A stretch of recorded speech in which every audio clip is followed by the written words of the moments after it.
উম্মে গনে জমিদারের জিয়াইছে গো। আরে পিছে উল্টোই পুল্টোই পিটাইতে পারতাম তো একটু আসান লাগবে। এই যে মহিলা, কথাবার্তা মুখ সামলে বলবেন। আপনি আমার বাসার কাজের লোক হওয়ার যোগ্য না, আর আপনি আমার মুখে মুখে কথা বলতেছেন। আহারে মোর হতিন গো, মুই আর বাসার কামের লোকের যোগ্য না। মুই তোর দুয়ারে সে ফেলাইতে যাবো? আমার টাকা পয়সা খাই কে ডা? মুই আর বাসায় কাম হরতে যাবো অনে বেবাজিয়াডা। তুই ভাবছো কি মুই কিছু জানি না? থাহ তো শহরের বস্তিতে, ফুটপথের বইরে কি এখন বড় লোকের শৈল ধরছে।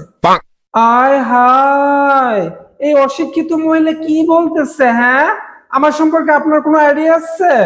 আমাকে বলতেছে ফুটপাতের মহিলা। তাহলে আপনি তো গোয়াল ঘরের মহিলা। শরীর থেকে কি বিশ্রী গন্ধ আসতেছে। হয় মোর গায়ে গুনে গন্ধ আর তোমার গায়ে গুনে তাহলে মুতের গেরা নাই। তোর গেডির গোড়ায় দিয়ে হিদলে দেখছো টাউনের বাড়ি বইয়ে নাও এক ফোঁটা পানি